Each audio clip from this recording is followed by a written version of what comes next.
পলাশপুর থেকে পড়তে আসা ছেলেটির গলায় তুলসীর মালা।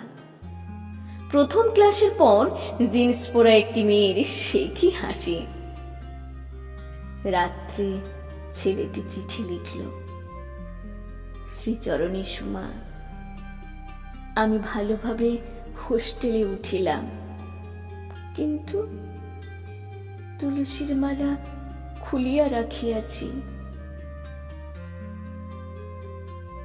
এক সপ্তাহ বাদে জিন্স পরা মেয়েটি ছেলেটির 4টে বোতাম এক টানে ছিঁড়ে দিয়ে বলল, এ যে গত শতাব্দীর জামা। আবার সেই হাসি। রাত্রে লিখল, শ্রীচরণী সুমা, কিছু টাকা প্রয়োজন, নতুন জামা কিনিতে হইবে। অপিরিয়ডে ত্রৈলোক্যনাথের ড্রম্র চরিত্র পড়ছিল। ওটা কেড়ে নিয়ে একটা পেপার ব্যাগ ধরিয়ে মেয়েটি হাসতে হাসতে চলে গেল। পলাশপুরের ছেলেটি এই প্রথম মেয়েটিকে দেখল, একটি মেয়ের চলে যাওয়া দেখল। রাত্রে চিঠি, শ্রীচরণী সুমা, আমি হ্যারল্ড রবিন্স পড়িতেছি। পলাশপুরে কি বৃষ্টি আসিতেছে? কতদিন বনফুল ভাজা খাই নাই। জিন্স পরা, শাড়ি পরা, স্কার্ট পরা, সালোয়ার পরা 4 জন একদিন ওকে জোর করে নিয়ে এলো একটি বাড়িতে, খুব সুন্দর একটা বাড়িতে। স্টেডিওতে বেজে উঠল গমগমে জ্যাজ, আফ্রিকান ড্রাম। পাশের বাড়ির থেকে 4 জোড়া নর্থ স্টার এসে দাঁড়ালো।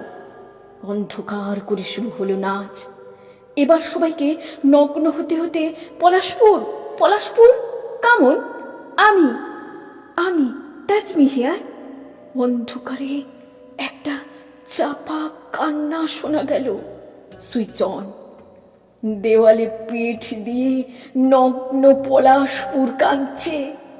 তার পুরুষত্ব পান করছে সালোয়ার কামিজ, যেন প্রাচীন গ্রীসের কোনো ছবি। সেদিন রাত্রে সে লিখল, শ্রীচরণী সুমা, কেমন আছো? আমি আজ তোমার জন্য কাঁদিতেছিলাম। গ্রীষ্মের ছুটিতে বাড়ি যাইব না। অনেক গ্রন্থ এখনো পড়া হয় নাই। পলাশপুর, আমিও তোমার মতো গ্রামের ছেলে। তুমি পড়তে এসেছো, আমি পড়াতে।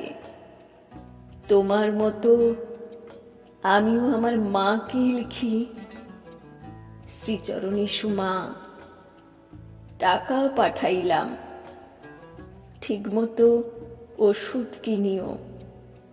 গ্রীষ্মের ছুটিতে বাড়ি ফেরা সম্ভব নয়। এখনো অনেক গ্রন্থ পড়া হয় নাই।